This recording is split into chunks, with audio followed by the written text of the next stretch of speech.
Treasure Planet. I have a lot of feelings about this movie. I mean, come on, I'm a transmask zillennial who has shall we say, complicated relationship with my father, and was deeply depressed during my teenage years. I'm Still Here was practically my anthem. Quite frankly, it's still a banger. Anyway, I'm feeling nostalgic, so let's talk about it.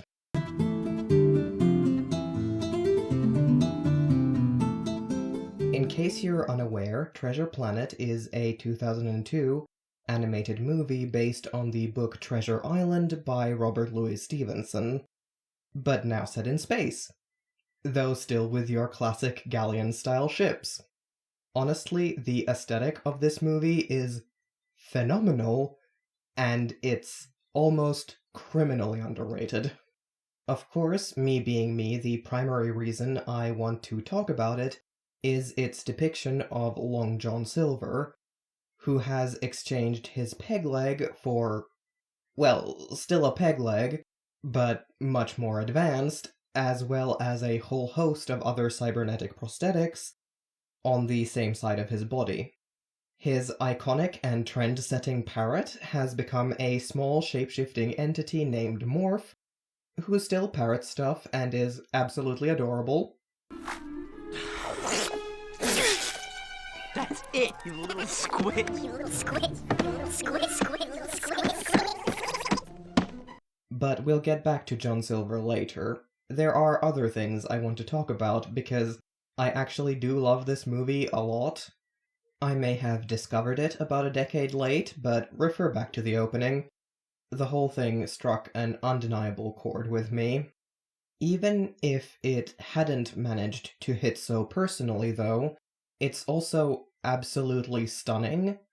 It does a fantastic job of melding animation styles, and its whole design philosophy is just so unbelievably up my alley. There are space whales, and all of the ships are just really pretty, and I love how they do the solar sails, and so on and so forth. I'm also in love with how this movie does its alien designs. While many of them are at least somewhat humanoid, they're still so incredibly varied. This variation also means this movie almost sidesteps the usual ugly is evil trope that is practically everywhere, honestly. Sure, most of the definitively good characters are way prettier, for lack of a better word, than the evil ones, but it's not a clear delineation. Take the patrons of the Benbow Inn, for example.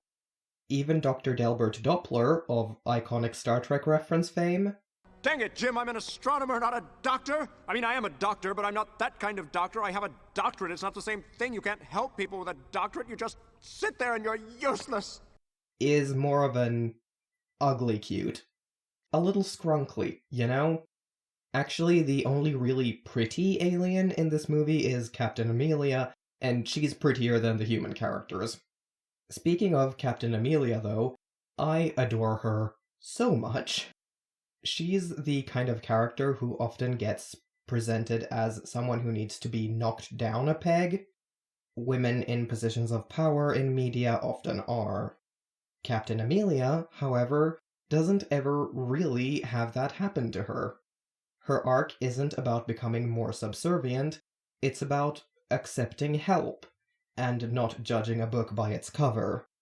Because, of course, Delbert is her love interest, and at first she dismisses him out of hand because he's a soft academic. Also, If I may, Doctor, this works so much better when it's right way up and plugged in. Lovely, there you go. Yeah, she pegs him. Anyway, she begins to change her tune when Delbert's knowledge saves the ship, forcing her to acknowledge that there's more to him. Then, of course, she is injured while fleeing the Legacy, and literally forced to accept help. With Amelia out of commission, Delbert is forced to complete his own arc and take command of the situation, because their only other companions are a robot with his primary memory banks removed, a literal teenager, and morph. Which makes Amelia admire him more because she obviously thought he was a complete pushover at first. Oh, and design their children better, for God's sake. This is not how genetics work, and I'm so tired of this trope. My original point in bringing up Captain Amelia was actually just to point out how good this movie is with small things that make their characters feel more alive. Amelia does the wide pupil thing cats do several times throughout the movie, and it's both really cute and a very neat attention to detail. As is the shadow around Jim's eyes that appears and disappears in tune with his emotional arc through the movie. It first disappears during the montage where he and Silver are bonding, which is so sweet, honestly. Did I mention I love this movie? Speaking of the main reason I started making this video, though, John Silver, mostly just called Silver, is an interesting and complex character, and I love him dearly, even with all of his faults. Which I'm pretty sure was the point of his character anyway, so good job. Also, honestly, really like how they handled his disabilities. Obviously, his prosthetics aren't true to life, but they feel realistic for the setting they're in. I also like that we see a lot of how they function without anyone ever sitting down to give us a lore dump on them, but that's more a compliment to the writing in general. I love that we don't know what happened, or even if all of it happened at once. I'd hazard a guess to say yes, considering all of his prosthetics are on the same side of his body, but you never know. All we're ever given is that it had something to do with his search for Captain Flint's treasure. You give up a few things, chasing a dream. We also see Silver fixing up his leg a little after a long active day.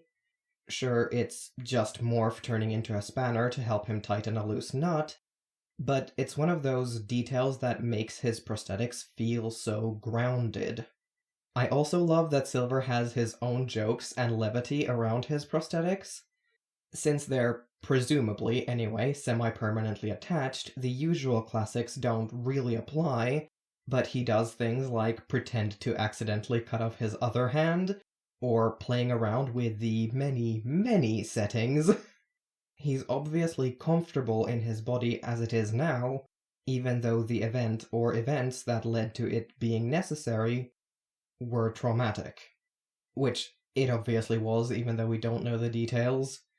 You don't get that injured without some trauma. Then there is quite possibly my favorite setting his arm has, the emergency cane. After Jim stabs him in the artificial knee during the confrontation where the whole mutiny thing is revealed, it obviously messes up his ability to walk unaided. Well, turns out he has a solution. His arm can extend to become something of an emergency cane. It's not sustainable in the long run, given it's on the wrong side of his body for a healthy gait, but he can't exactly choose which arm he lost, and it's certainly better than nothing. It's enough to keep him on his feet until he can sort out repairs, which is what matters. It's such a tiny thing overall, but I just love that it's a thing at all. It means either that he had enough foresight to ask for that kind of function for his arm, or it was added after he had an experience where he damaged his leg without any other mobility aids around. It's another detail that paints the picture of a man who's been disabled for possibly the majority of his life by now, and has really learned how his body functions and what he needs to keep living the life he wants. Which is exactly what he's supposed to be, so anything that adds to that is just good writing, honestly. Aside from just liking the fact that his prosthetics feel grounded to the reality he exists in, I also really like that he's a morally grey character. A fact that will surprise no one who actually knows me. John Silver is a deeply flawed character. but he's not a disabled villain in the trope sense. Partially because, his entire emotional arc in the movie is his growing paternal affection for Jim and learning to prioritize the kid he's come to see as something of a son over the treasure he's spent his entire life searching for. Oh, blast me for a fool! An arc that is resolved very sweetly when Silver hands over some treasure he nabbed in the chaos at the end to Jim so he can rebuild his mother's inn, rather than just quietly taking it with him when he leaves. So he's arguably not even a villain at all, even though he spends a good portion of the movie as an antagonist. But a more important, to me at least, factor of the disabled villain is if the narrative either A. makes their motivation center entirely on their disability, or B. calls attention to their disability as something that makes them less human or somehow monstrous. Treasure Planet does neither of those things.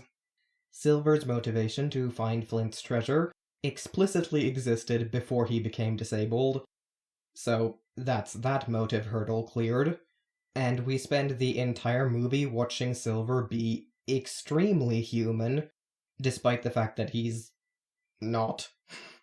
He might be an alien, but Treasure Planet's John Silver is so goddamn human, it hurts. In conclusion, I love this movie. I love its art, its writing, its score. Yeah, this one's just got a special place in my heart. Thanks for watching this video. If you liked it, consider liking it and maybe subscribing. A massive thank you to the Entmoot Pastel Pink Firefox. I will be back here on an upcoming Thursday, shall we say? Because I'm pretty sure everyone's noticed the old 2-week schedule's been shot to hell for a while.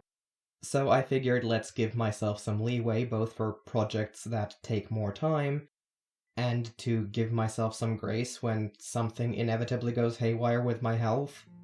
Anyway, I'll see you when I see you. Bye!